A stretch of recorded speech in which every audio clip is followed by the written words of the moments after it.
On board now with Lewis Hamilton, as you can see in the mini screen.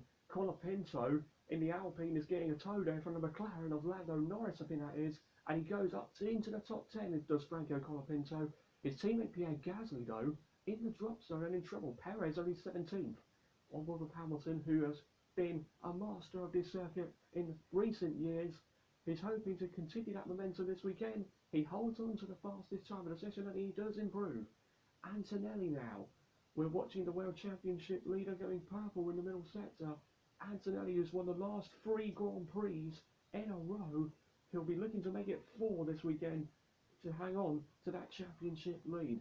Behrman is on the lap as well, and Fernando Alonso is in the wall, and we've got a red flag because of him. Fernando Alonso chasing SQ2, and he has found the wall in his Aston Martin. That is a shame for the 2-time world champion Fernando Alonso into the barrier, and the man who won his second world championship 20 years ago is into the barriers in 2026 for Aston Martin. That is not what Fernando Alonso wanted. He's in SQ2, but he won't be taking part because of that crash.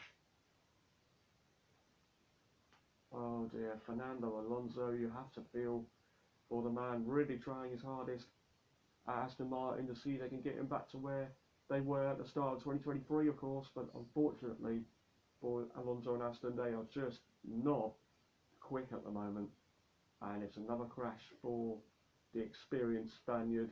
Alonso out of SQ2. Well, he's through to SQ2, but he's out of it because of that crash. So that's a shame. Once again, for Fernando Alonso, Aston will need to hope that they get an absolute miracle of upgrades if they want to get back to where they belong. Carlos Sainz about to start his final lap of this session. He manages to get over the line in time. Are others on outlap going to be able to make it in time? I don't think they will. Here's Lewis Hamilton coming up to the line, and he's made it for one more lap. But others, though, have not. Behrman doesn't make it. Gasly doesn't make it, so Gasly's gone. So Pierre Gasly is actually a shock. The man who has had a very impressive start to 2026 is going to be out in SQ1. So Perez, Stroll, Gasly, Bottas, and Albon and Lawson, who didn't take part because of their crashing in practice, are also out as well. What a shame.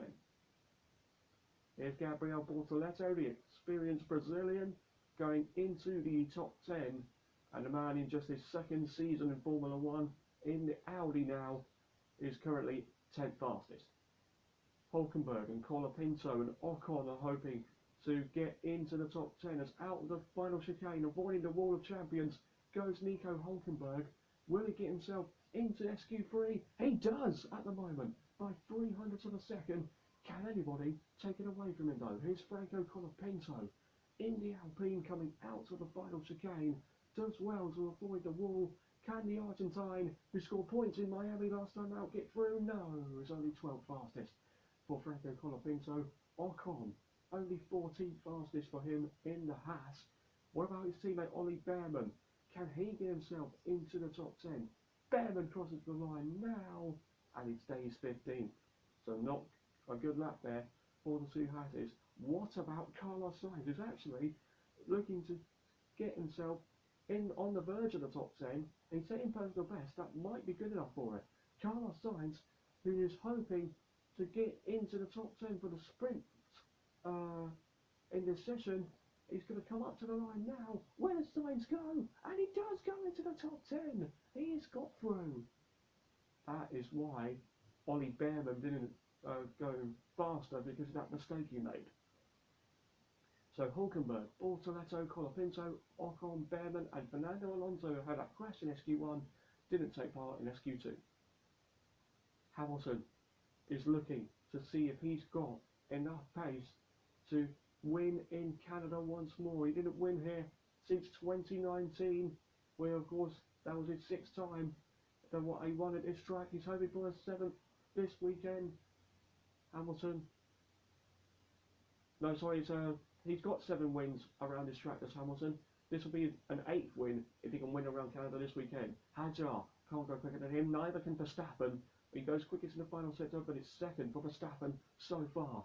What about the reigning world champion, Lando Norris, out of the final chicane? doing well to avoid the wall of champions. Norris up to the line in the McLaren now, and it's only P4 for the world champion. Here's George Russell, who is absolutely loving Montreal right now. He was on pole for the Grand Prix here last 2 years. He'll be hoping to make it 3. Russell at the moment is on provisional sprint pole here in Montreal. What can Oscar Piastri do? Only P5 for the Australian in the McLaren. Charles Leclerc now will be hoping for a better weekend here in Montreal, and he's only P6 ahead of Lindblad and Norris. What about the championship leader, Kimi Antonelli? He goes third fastest. Nowhere near George Russell, 3 tenths off, but he's in the top 3 so far, and it's George Russell's teammate currently on provisional sprint pole. Hamilton fastest in the first sector, not in the middle sector.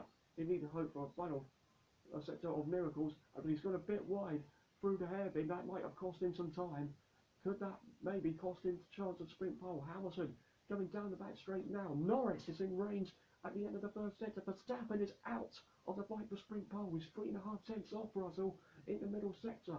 That's right on board with Hamilton coming through the final chicane.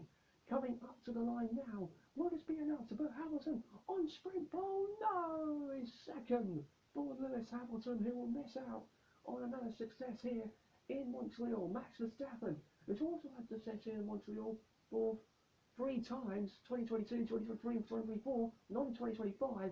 What can he do in 2026? Only 4 for the sprint here in Montreal for Max Verstappen.